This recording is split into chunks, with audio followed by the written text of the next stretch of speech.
Hey there, crew members, Starfleet personnel.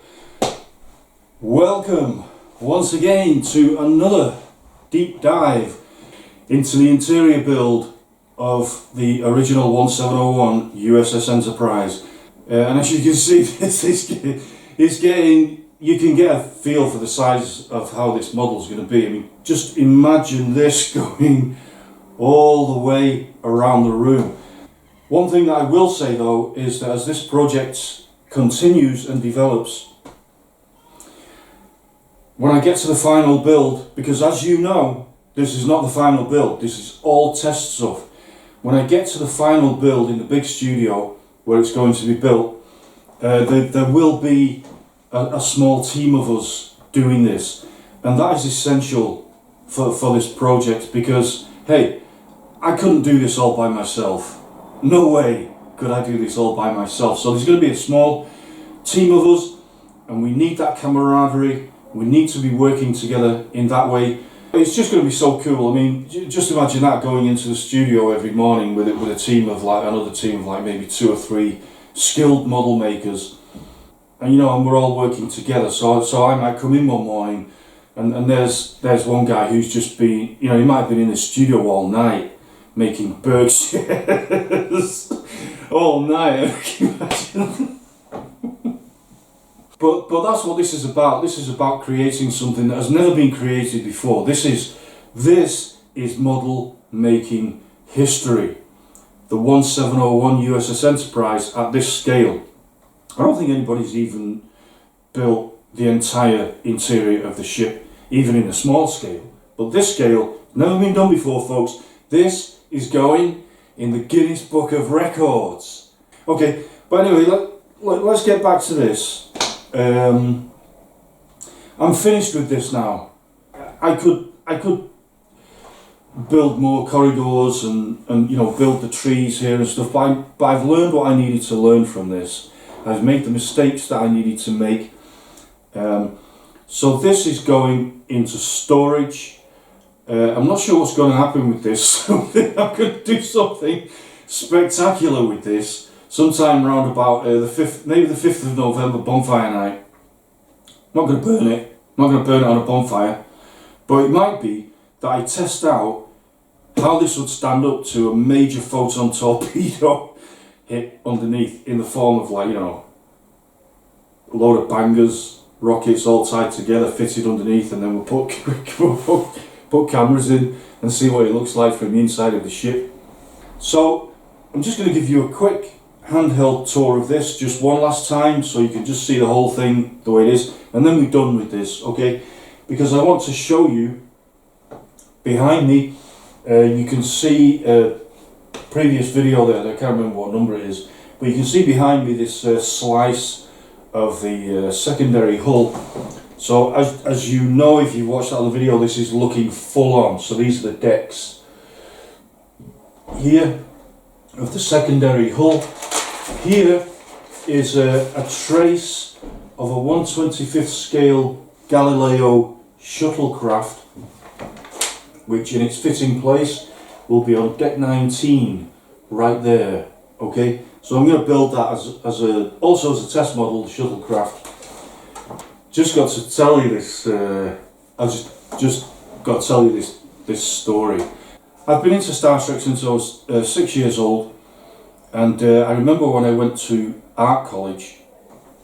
I was 18, completely into Star Trek all the way through. So all I was ever doing was drawing pictures of the Enterprise and all that kind of thing. But anyway, so the first art college party starts. We get, at the end of the month, first art college party starts there. Looking forward to that one. And it was fancy dress. So instantly I just I knew exactly, everybody's going as Count Dracula and Wonder Woman and all that kind of thing. But I'm going as Captain Kirk, alright? Shocking, surprisingly. And I was good mates with a few guys there that were also into sci-fi and into like special effects behind the scenes. The old Cinefex magazine. We used to pour through those like every day. So anyway, there was there was 4 of us, and we all went as Starfleet officers. So there was like Kirk, Spock, McCoy, and then some guy in red. And it was back in 1982, and I don't think the red shirt thing was around then. That hadn't arisen, so there was no such thing as like red shirt. But there was a guy in a red shirt anyway. I think he was Scotty. This is hilarious. We're heading off with our Starfleet uniforms on, and we put a lot of effort into those uniforms. You know, and we had the phasers. McCoy had his medical tricorder with him. So we all get off the bus in the town centre, and I think it was November. Yeah, it was late November. Might have been a bit. I think it was a bit snowy actually. So we're heading through the town centre, and at this point, you know those the big shopping centre, the mall areas. Instead of going a long way around, I said, "Hey, look, you know, it's raining a bit. We're getting our uniforms a bit wet. Let's cut through the shopping centre." And it was all closed by that time. I think it was about 7:30, so all the shops were closed and the shopping centre was deserted, and it was just like a scene. You know, I'm walking through there and I'm taking it really seriously in my head. I've just been down, and you know, we're a landing party exploring this deserted colony on Vegas 6 or whatever it is. So we're walking through, and it's all deserted, and there's just, you know, minimal lighting. And we turn around the corner, and just around the corner, there's a gang of like maybe 6 or 7 skinheads. Okay. I just thought, oh no, here we go. It's not going to end well. So, you know, there was no eye contact. Didn't make any eye contact with them. Just carried on walking as though as though there was no situation. But out of the corner of my eye, I could just see one of them was kind of like,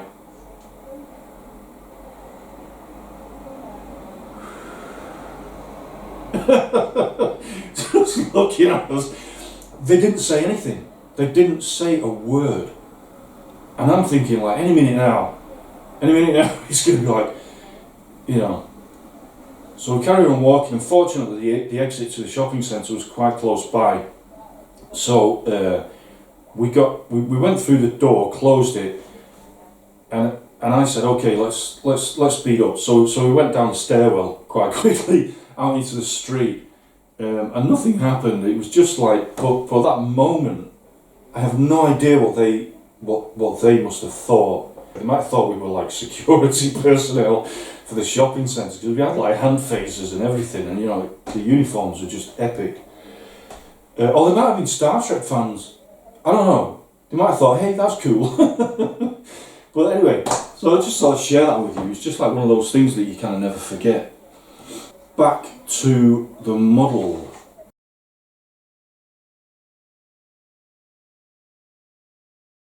So we start off on the lower level of the recreation area, and we're coming up to the upper level onto this kind of split level.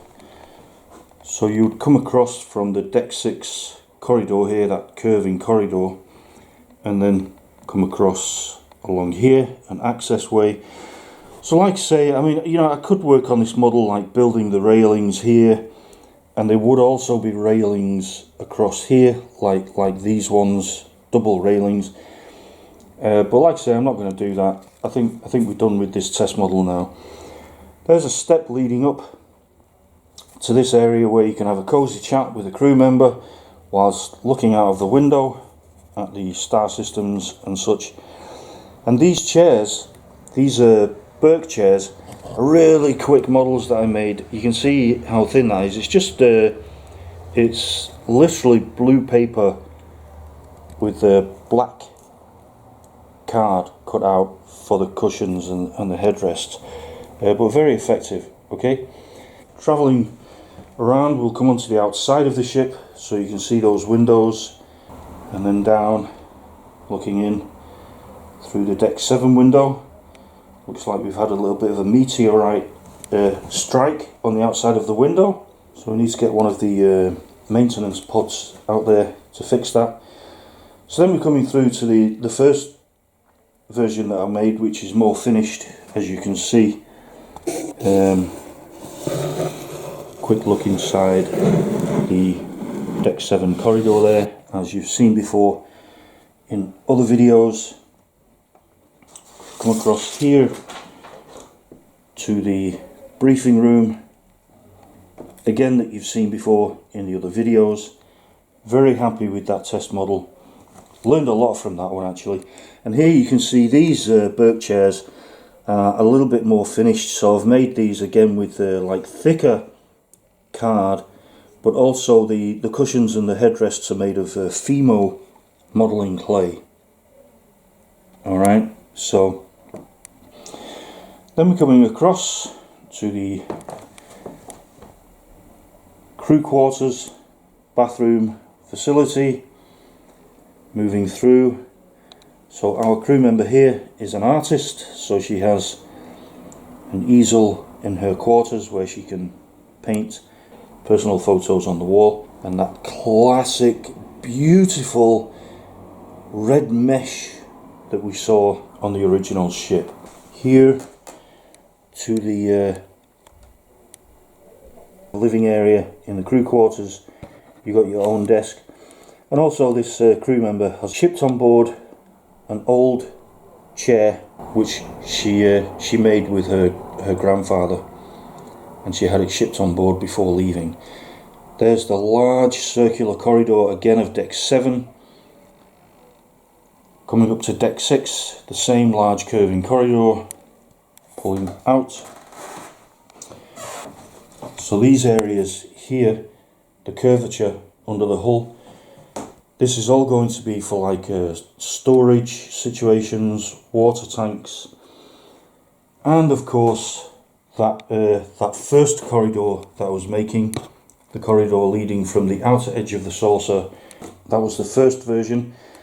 And then coming across to the second version, which was more open plan, so there's no curvature. Here you can see the slope in the corridor as it stays in line with the curvature, and here you can see that there's no slope, because it's open plan. This is the open plan version. So there's the corridor, big open area there, giving a good feeling of space. Steps leading down from deck 6 to deck 7, and then we come in here, which this big open area would be a recreation lounge area, again with a split level, so there would be chairs and a table up here on this split level. Very, very open feeling on the ship. This situation here will have trees on it, because you've got 2 deck heights, so we've got trees, and just very, very pleasant, a very pleasant place to be. Again, deck 6 down to deck 7. I'll just give you a shot of this whole thing from the top before we finally say goodbye to these 2 test models. Goodbye for now, that is. And I'm so really looking forward to getting into the big studio to actually lay out the full circle of the saucer area. 17 feet. Absolutely massive, massive model. And I'm just getting more and more excited about it with every second. Alright, so I think that's it. You've seen this, you've seen all this in other videos, so that's enough of this for now. Let's get to the Shuttle Bay.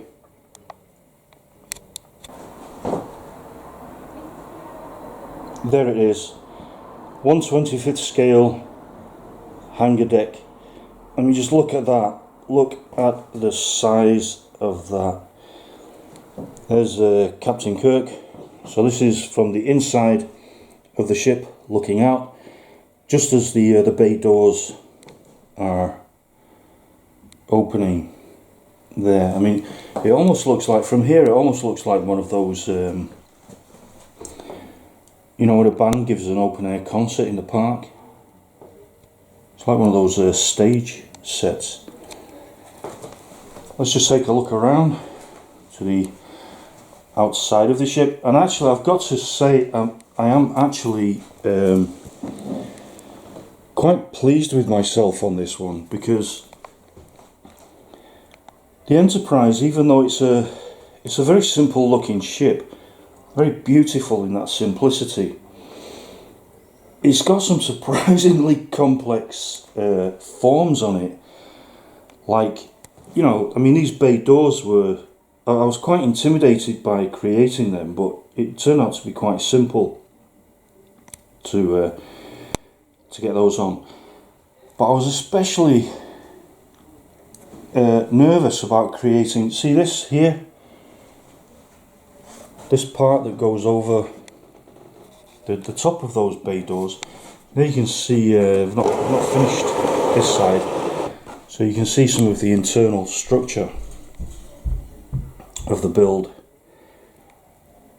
there, and also, so it is, I mean, it is just a very, very rough model. You can see it's just a very rough cardboard test model. Still got the masking tape on it holding some of it together. But very effective for working stuff out. I mean, I'm super happy with that. And as you know, another big part of the mission is just to really get across the size of this ship. And I'm doing that using some full-scale references. So as you know, in previous video, I found a location where I placed the Enterprise looking top down on a big open sports field, and I walked across the entire length of the saucer section as it would be full size, and you can see in that video that it's huge. So I kind of did the same thing originally with the engine and the cell, because I wanted to see how big that was, and I was actually really shocked.